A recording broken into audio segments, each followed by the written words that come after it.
Awesome. Hi, everyone. Welcome to our very first instructor presentations of the season. Yeah, thank you everyone for being here in person and on Zoom. Just a little bit about what's going to happen. We're going to have all of our instructors for the evening come up and do like a 10-minute presentation. I'm going to set a little timer, wave my hand when they got a couple minutes left, wave my hand more ecstatically when we reach 10 minutes. It's going to be great. And we're going to have a whole lot of fun. All right. So first up, we have in our woodworking studio, Angela Robbins. And she is going to be introduced by our lovely education director / woodworker, Abby Mechanic. Okay, awesome. So Angela Robbins is a woodworker and educator. She is inspired by Scandinavia and Japanese wooden crafts, particularly the boat and the bowl. From axe carving to wood turning on the lathe, most of her projects begin with a log and a chainsaw and end up with curves. She's excited to get connected to Peters Valley, community, and landscape. Welcome, Angela. Yay!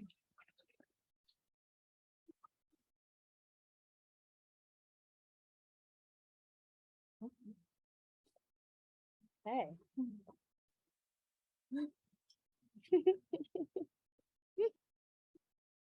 Just getting it ready.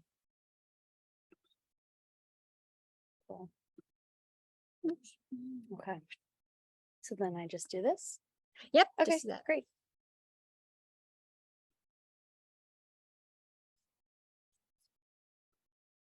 I'm sorry. When I'm looking at myself and you guys are looking at me, it's like, oh. Okay. Very meta. Cool. Oh, thank you. You may go. Can I hide myself? No. No? Okay. Hey, everyone. My name's Angela Robbins. I'm a woodworker and educator, and I live in the Hudson Valley, although I've moved around a lot. That's where I'm based now.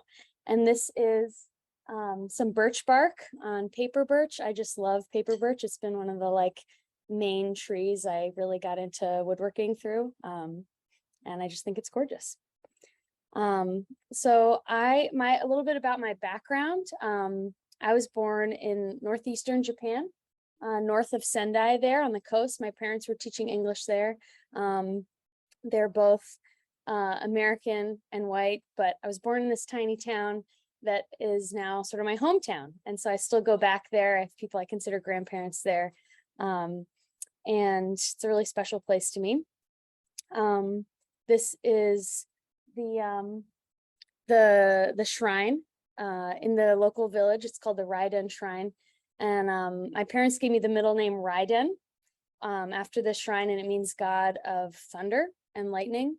So it's been cool working on Thunder Mountain Road. Yeah, it's surrounded.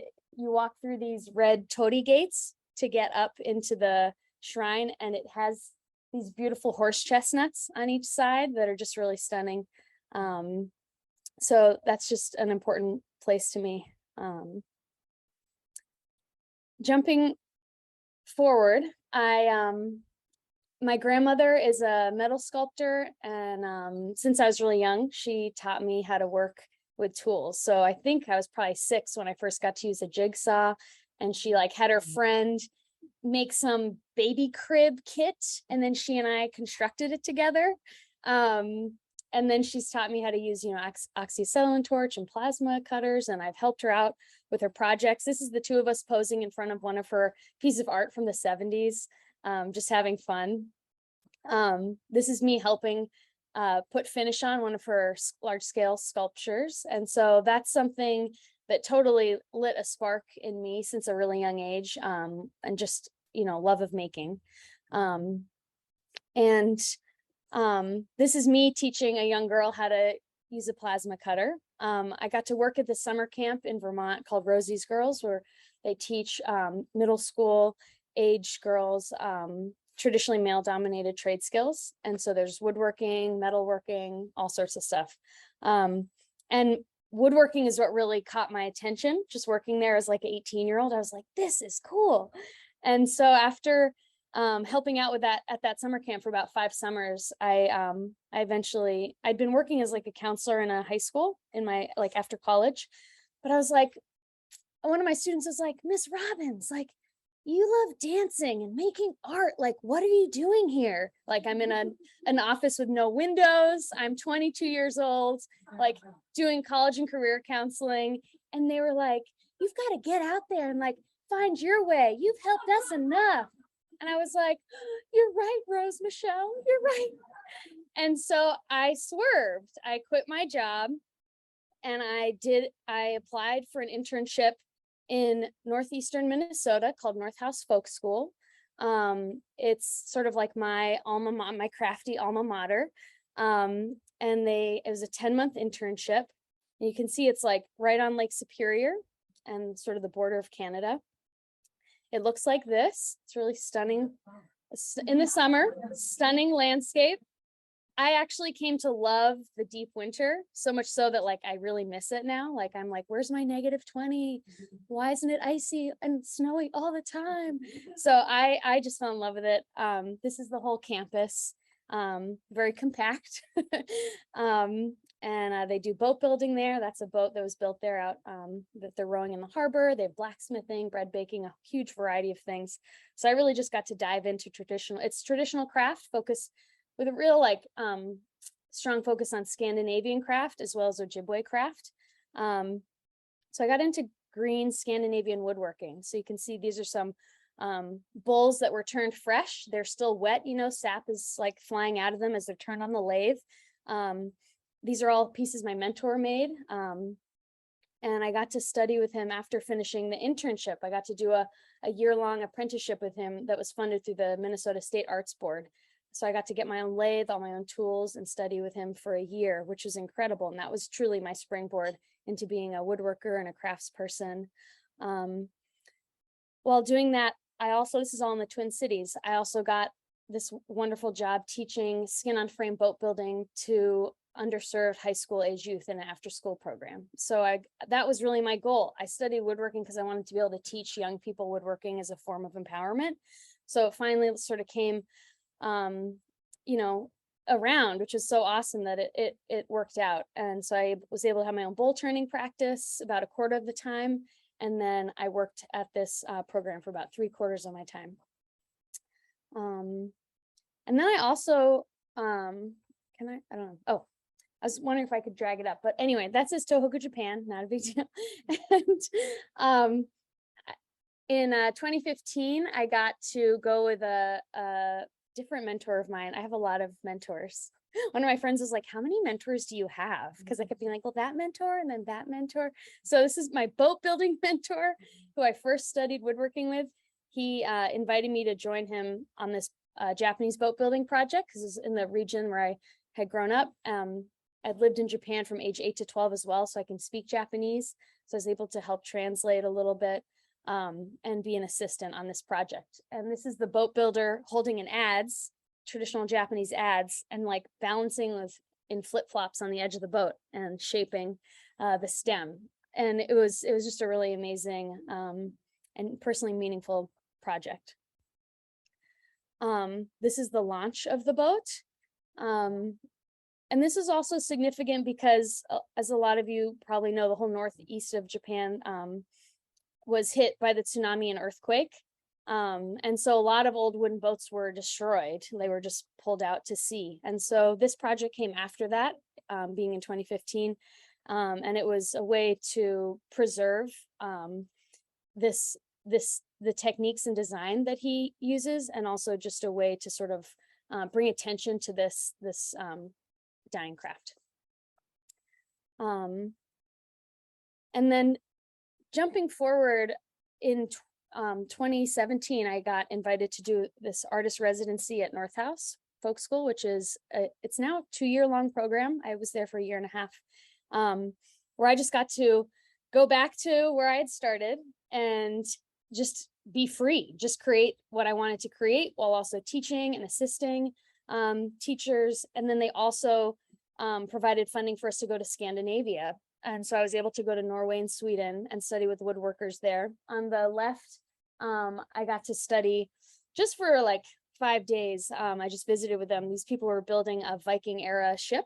And so this is oak that I'm carving. Really amazing working with them because they're using, chainsaws and axes and bandsaws, just like old and new, just totally combined. And it was really incredible.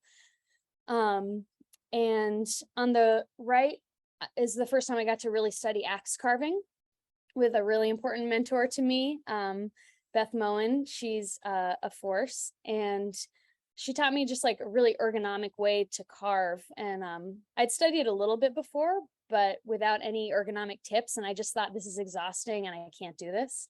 And then she taught me and I was like totally hooked. So this is when I really got into carving, starting with a log, shaping it with an axe, and then taking it to knives and gouges and chisels. This is just an example of a bowl that I turned. It's turned green, so you can see the rim isn't flat. See how it has that subtle curve to it? That's something I really love about green wood turning, is that after the bowl, as it dries, it warps and shifts a little bit, and you get that nice sort of curvature. This is a piece I carved all by hand. This is actually the piece I was carving in that photo. This is the final finished vessel. And this is a sort of irregular form. It's a piece of apple. I just really like following the curves of wood and also putting a sort of nice texture on it. It's very similar to the trays that we're carving in the class this weekend. This is a ladder that I made. It's a good example of green woodworking. I just cut down a maple tree and cut it in half and then made the rungs and wedged them in place. And so it's a really strong ladder, and the green wood on the sides shrinks around the rungs, making it super tight. Yeah.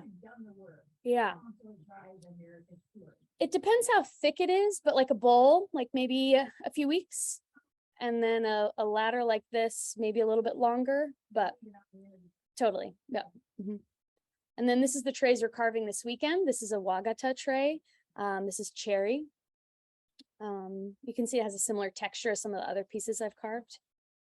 And these are cherry plates that I've turned. I really enjoy functional wear. And this is just a shout out to green woodworking. Like, this is what a wood shop can look like. This is my backyard when I was living in Western Mass during the pandemic.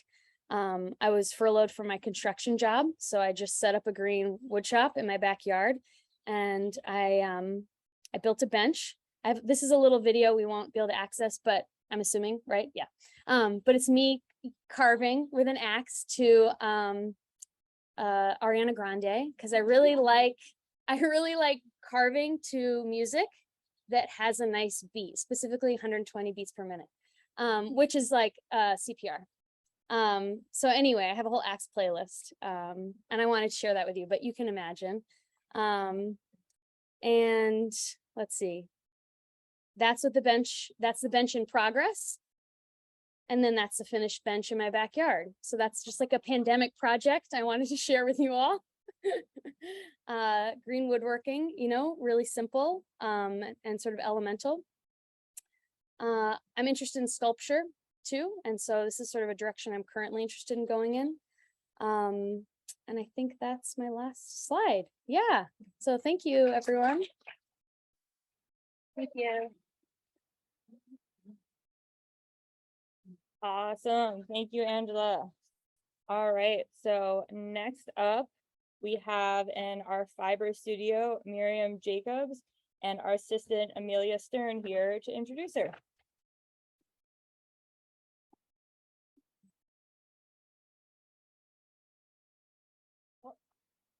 Should I go ahead? Yeah, go ahead. Okay. I have her bio right here. The thing Miriam likes best is getting her hands dirty with pastels or clay or dye. Whether she's doing fine art or textile design, as long as she is keeping her creative muscles engaged, she's happy.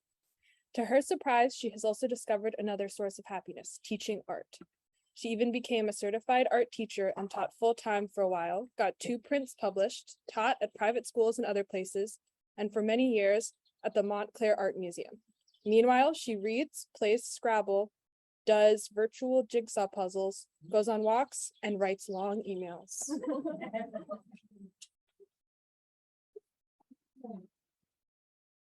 What do I press here? Yep, this goes right and left arrows. Right and left? Yep. Okay. Hi, everybody. So I geared this slideshow not so much about my background, but just art. So these 4 pictures that you see are all shibori indigo.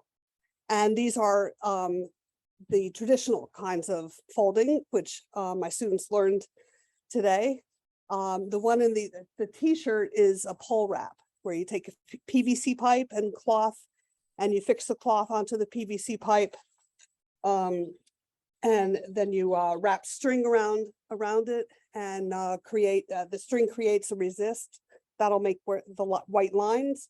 And you smush it up all on the pole, and then you dye it, and it's really very cool. My students will do that tomorrow. And the other ones are just like folds.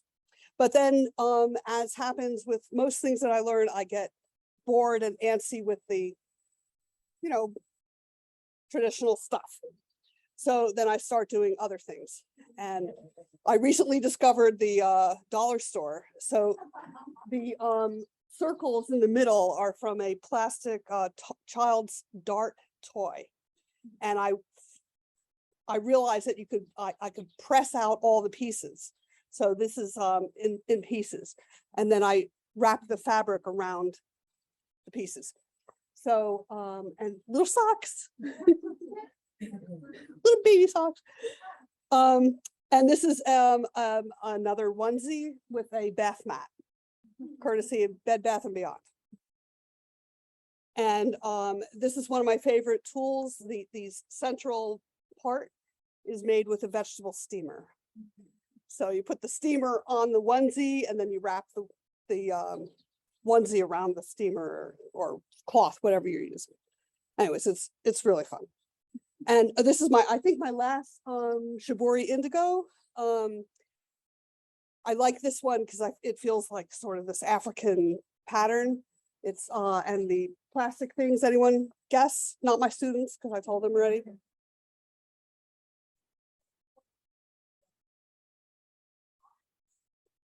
You're on the right track. It's for top neckties, the hook and then the 2 pieces.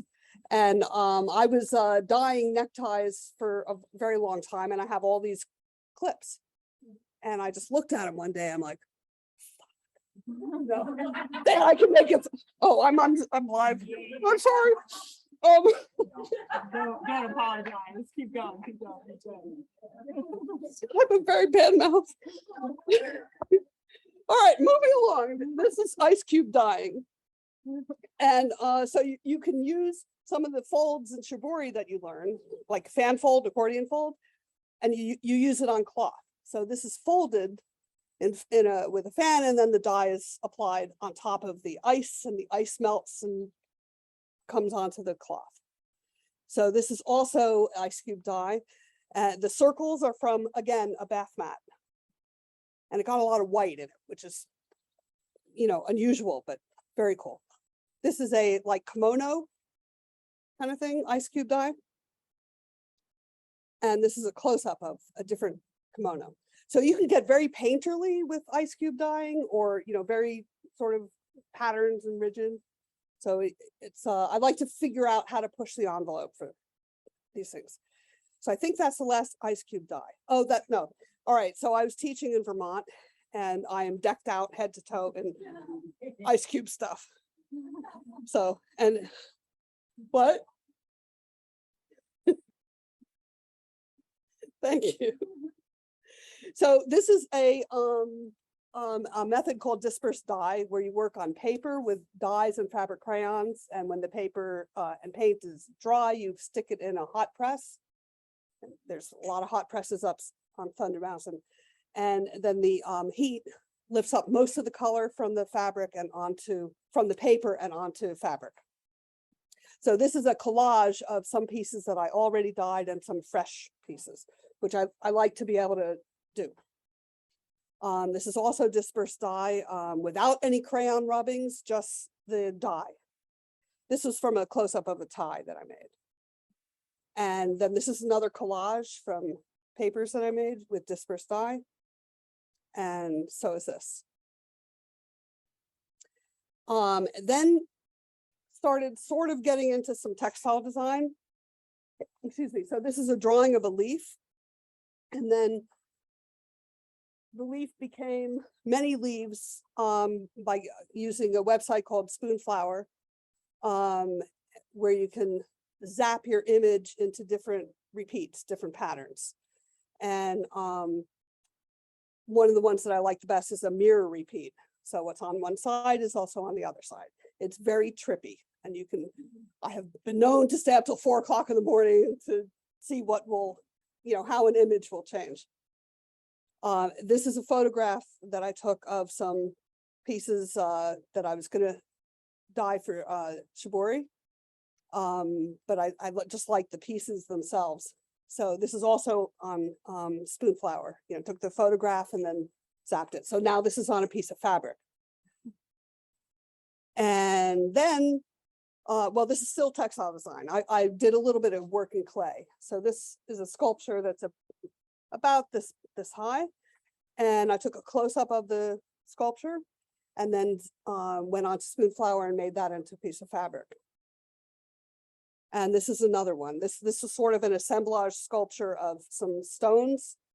And then you can see the fabric on the right. It's not all that clear. It's a little blurry, but you get the idea. So done some textile design. And then I have 2 more categories I'll talk about briefly. I started doing some abstract drawing about a year ago. Something like that. Yeah. Which I haven't done all that much of and not for a long time. So it's sort of very scary territory. This is pastel, but I don't only use pastel, but I've been mostly using pastel. This is on paper. Yeah. Chalk pastel. This is another pastel piece. I'm in a critique group and one of the people in my group keeps talking about how claustrophobic my drawings are, like this. So then I showed up one week with this one. Can't say this is claustrophobic, right? So, and he loved it. He was like, wow. Back to claustrophobia. And this has some pencil in it and ink. It's like your what? All scrambled. I'm trying to figure out my visual language, with, not doing any representative stuff, just, so it's an interesting process to try to figure out. And this is another example. And this definitely was claustrophobic for my friend. So the thing that I did most in art school, which I've returned to trying to do now, is figure drawing. So this was about a couple weeks ago. Really good model. Oh, it's cutting off the top. All right, that's okay. This is not a man. This is obviously a woman. And I have one more woman. This is pastel. And this is my last one. This was like 2 weeks ago, trying to get a little looser and not just, yeah, that's it. Yeah.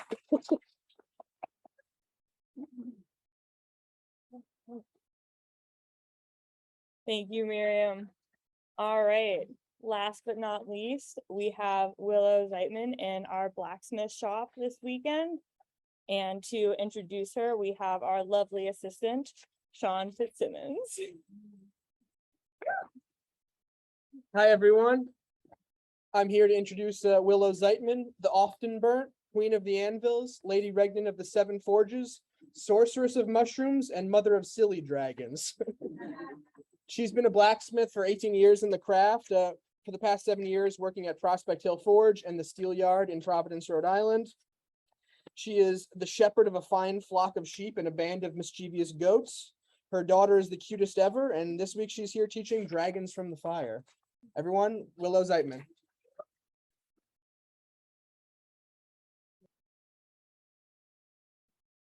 Hi. So, this is what I do. Yep. There's more actually, don't worry. So I do these. All right. Oh, those are a bit blurry, but that's okay. Yeah, I've been like smithing for a very long time. I don't like to think about how long because I feel old. And then, I started off doing a lot of architectural work, a lot of teaching, a lot of kind of historical restoration type things. You can't really see them. They're a little pixely. They're actually very pixely, but that one is a railing and it has leaves on it. And it's just kind of something I made for a historical district in Concord. And I'm actually really proud of it because I had to go up in front of the historical commission. And it's not a historical design, but I wore my apron. I had a little bit of forge grit. I had a pile of historical books. They were like, is there historical precedent for railing with leaves? And I was like, yes, there is. Thump. And I just showed them a bunch of examples that like are similar, but like if not historical, but I got it by. So I'm really pleased. I still cackle about it to myself and rub my hands together with glee. I'm very pleased. Let's see what else is there. Oh, I do, a lot of other stuff. I got into artistic things. This is a sundial. It's an equatorial sundial. There's another name for it that I'm totally blanking on because I made this 7 years ago. It is walnut paneling and lots of steel and lots of math, ridiculous quantities of math. And I designed a whole gear system. It's a Copernican orrery, which an orrery is like a spinning model of a solar system. And this only goes up to Mars because partially, it seemed like what would fit in the sundial, but also because the person I was making it for is a total nerd and really likes certain sci-fi books that happen on like Mars and Earth. Put lots of little and some less subtle, like the Millennium Falcon over there, all sorts of little nerdy things in it. And it was just absolute geeky nonsense. And it's just, sitting at his home right on the border of Swampscott and Marblehead on the sea. And it was a really exciting middle of the winter install. And I accidentally got my angle grinder caught in a string of my hood and it beat me about the face. So I ended up just like having a huge.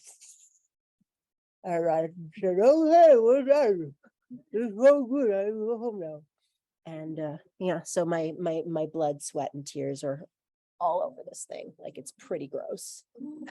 And then so I was doing a bunch of like architectural work and artsy stuff that I really like. And another thing I really got into was food, as you can tell by the fact that like I threw this together in like 20 minutes by downloading pictures off of my Facebook. And I realized that on my Forge Facebook page, I for some reason have this can of smoked cod liver and crackers and pickled onions. And I smuggled the smoked cod liver back from Iceland illegally. It's really good. It was totally worth it. I filled like a whole bag with it. And they were like, do you have anything to declare? And I was like, no. And it was beautiful.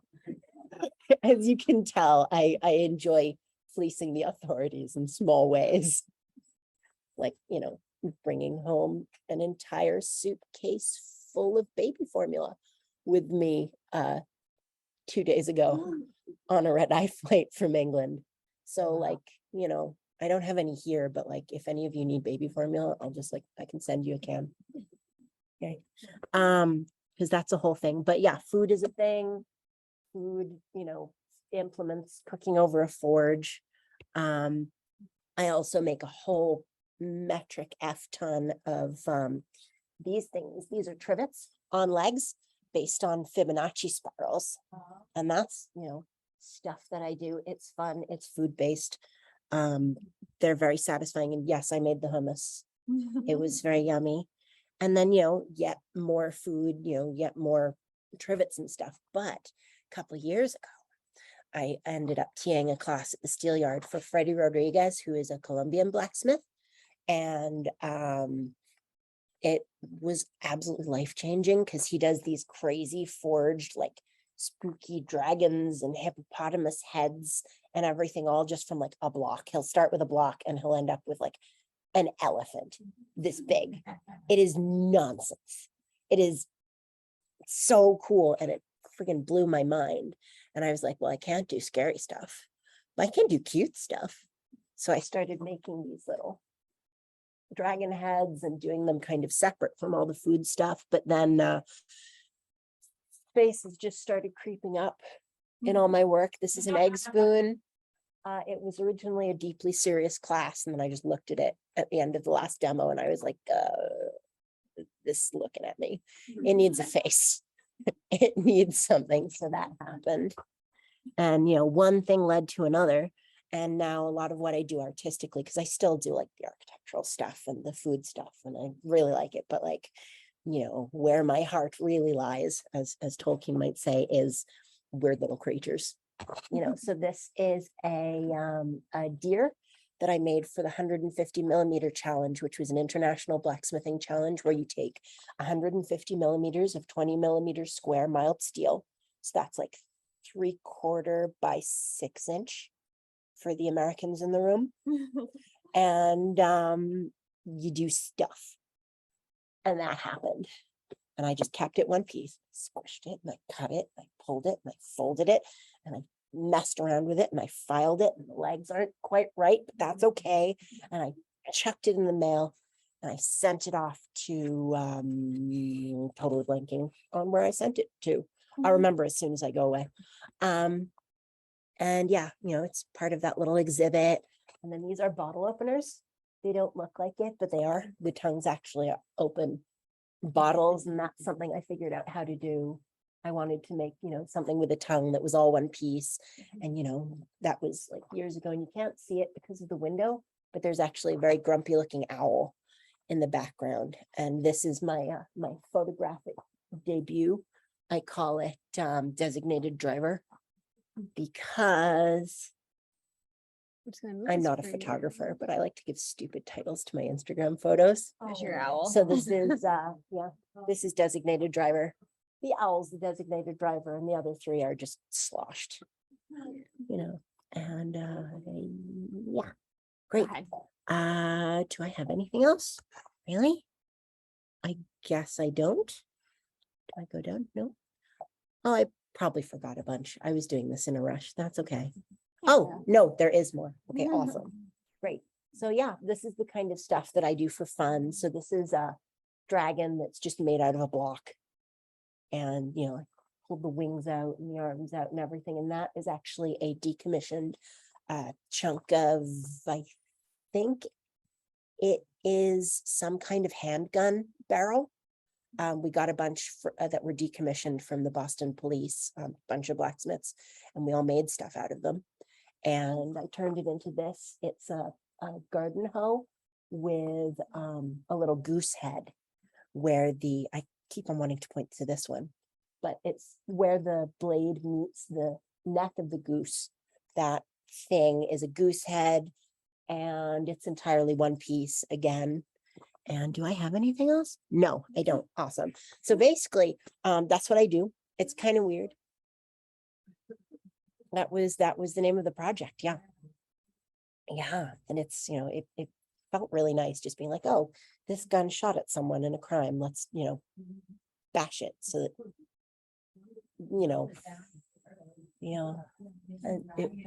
yep. It was really fun. And basically people always ask me, what are you doing? Why are you obsessed with using one individual piece of steel? Because I'm like obsessive about it. I have to use one piece. No welding, no disparate pieces, one block. And it goes from this to that. And, I want people to look at it and go, because, people have done that to me because I'm trans. I transitioned very long time ago. It makes me feel old to think about how long ago it was, again, like smithing. And I guess what I do with this is it's kind of processing my feelings about it. It's transforming, but also like, I've gotten fired from jobs for being trans and stuff. I was like a studio manager for a glass school that I won't mention by name, but they were real shits. And they were like, "Oh, you're trans? No, we don't want you here anymore." So that sucked. That was like 2012. But people have looked at me and said, "Oh, you're still made of the same clay as, whenever, way back when." Like it was difficult with family and stuff. But anyhow, I kind of process all those feelings through just taking a block and going, okay, is this still a block? Technically, it's the same atoms. It's gone through a shit ton. Excuse me, I swore. Yeah, I got you. And but it's gone through a ton. It's different. It's totally different. But it comes from the same clay, so to speak. And I guess that's just kind of what I do. And I don't really have an interesting way to end this. Thank you for coming to my TED Talk. Yeah. Well, thank you very much, Willow. And thank you everyone so much for being here, both out there on the computer world and everyone. Anyways, have a lovely night. Goodbye. Hello and thank you so much for watching this program. Peters Valley would like to thank its sponsors for making programs like this possible. If you liked this video, please hit the like button and subscribe to Peters Valley's channel to receive more like it in the future.